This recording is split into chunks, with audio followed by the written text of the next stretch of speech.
High School of the Dead, Captain Laserhawk, and Punch Punch Forever, or really any of Speederoo's animations. Something about these projects probably gives you a kind of spider sense tingle, right? Let me ask you this. Has this ever happened to you? You're online, maybe watching reels on YouTube or Instagram, when suddenly you stumble upon some genuinely gorgeous animation. You think to yourself, I recognize this style, but I'm not quite sure what it's from. Out of curiosity, you check the comments, and what's the top comment of every video almost every single time? Speederoo has arguably become the internet's most infamous case of this, but he's far from the only person who's been able to use Gooner art as a way to stay financially afloat. Infamously, Yasuomi Umetsu, the director behind anime like Mezzofort, Kite, and now Virgin Punk, made quick use of adult animation skills to get his gritty crime thrillers off the ground. Mezzofort in particular likely could have never been produced at all without including scenes that, let's just say, would get my channel Hammer of Dawn off YouTube. Without that approach, Umetsu probably wouldn't have had the notoriety he holds in the anime scene today, and Virgin Punk may never have been made at all, despite the fact that it contains none of the explicit gratuity found in his earlier works. In a time where clips of Gumball being given Pixar hips can send thousands of Gen Z viewers, terrified of anything remotely spicy, into a state of violent pearl clutching, it's genuinely fascinating to see that this same principle of self-sustainability is not only still available, but still works wonders.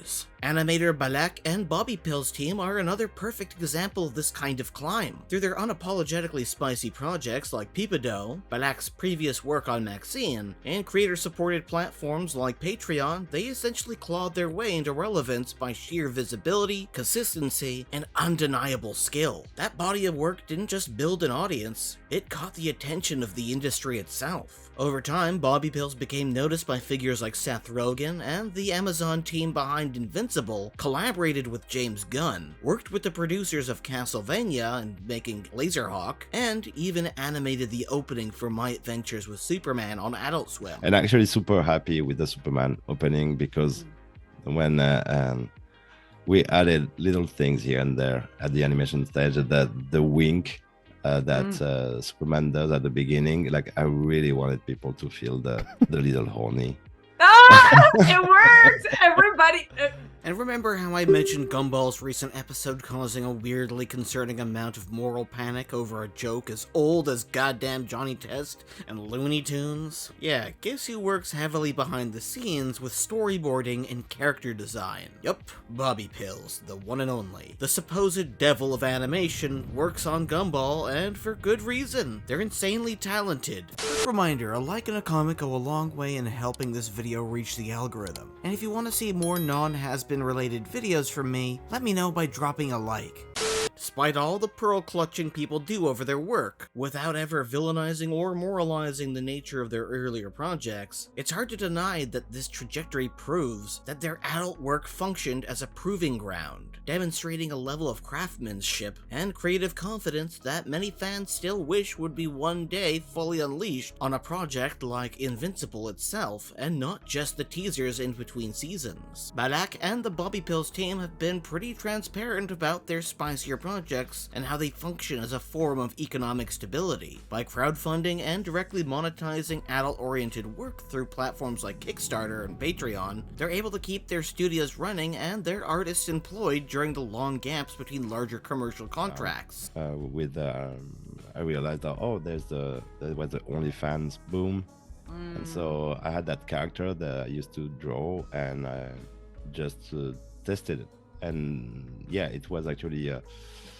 it worked. It was actually one of those times, like Bobbypills at the time, the network closed, and we were in that weird time where we're developing shows. I tried to sell shows and nobody wanted them, and so I had to pay the bills, my bills at some point, And so it was during the first lockdown. It can't be understated that that financial buffer is what allows Bobbypills to maintain a consistent in-house team rather than relying entirely on short-term freelance cycles. In practice, their adult projects help bridge the downtime between mainstream gigs, such as their work on Creature Commandos with James Gunn, ensuring that talent is never lost, momentum isn't broken, and the studio remains creatively and operationally independent even while operating within broader industry. And as mentioned earlier, Speederoo likely wouldn't have the creative freedom he enjoys today without taking a similar approach. While creators like vivziepop are out there building full-blown studios and making deals with megacorps like Amazon to keep everyone paid and the lights on, Speederoo is doing almost everything entirely solo. He funds his own projects through his Not Safe for Work art and animations, and he animates most of the work himself, only really outsourcing certain parts like voice acting, and collaborating with an artist named Spanky that helped him design some of the characters. One only has to look over at his most recent project, Punch Punch Forever, which is 100% a labor of love, something that would have probably never existed under any major animation studio. In fact, due to his unconventional background, he'd likely had to spend years grinding just to earn a foot in the door for something like a storyboard position. And, I was like, well, fuck it. If I'm have to join an animation studio, I'll more than likely wind up being like a storyboard artist and kind of have to slowly work my way up the chain before I can kind of get any actual influence going. And that, for a lot of people, like a lot of my friends, that is exactly what they want to do, and it's awesome. But for me, it's like,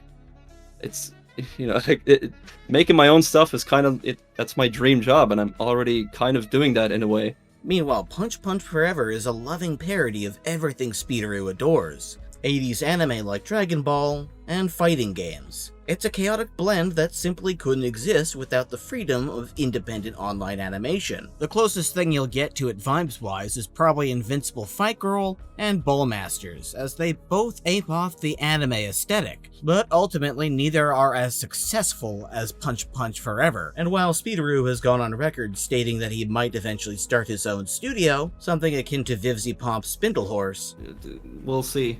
In regards to like making my own studio, that could be cool, but for now it's just me, and I'll kind of commission or hire some other artists or whatever to jump on some of my projects. The possibility of your own studio could be in the future. Yeah, always leave the door open. Right now he's actually making exactly what he wants, thanks to a loyal fanbase. That loyal fanbase doesn't just tolerate Speederoo's looter art, it actively supports it alongside his mainline animation work like Punch Punch Forever. He's managed to carve out a rare position online where he gets to live out his ideal creative balance, drawing what he genuinely enjoys, stylized, exaggerated characters, while also producing energetic, tightly animated cartoons for YouTube. Instead of treating those interests as something to hide or apologize for, Speederoo integrates them into a broader creative identity that feels consistent and self-aware. While people like Zach Hadel and Michael Cusack moved on from internet animation to television animation, Speederoo got to live out his dream on YouTube as an animator without going flat broke in the process. He can take as long as he wants in between episodes of Punch Punch, and even produce cute shorts like his recent Christmas Punch Punch Forever video on YouTube, staying way more independent than even the Helliverse shows, as he fully funds everything himself instead of getting money from Amazon. But if you were to mention this to anyone online, you just get a bunch of people acting as though he punches puppies as a side hustle. Seriously, the amount of puritanical moral grandstanding that happens when anyone even utters what these animators do on the side is just absurd, when all they're doing is making a living.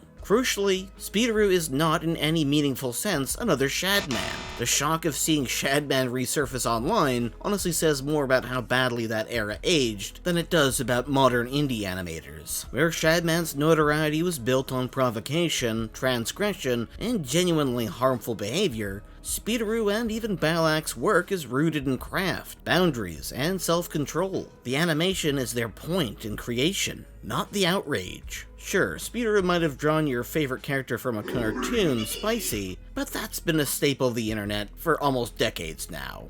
Also, we have to be reminded that the very first artist of Superman in the 30s was doing BDSM porn also. It's every artist at some point did porn. All your favorite artists draw have some very naughty drawings also in there.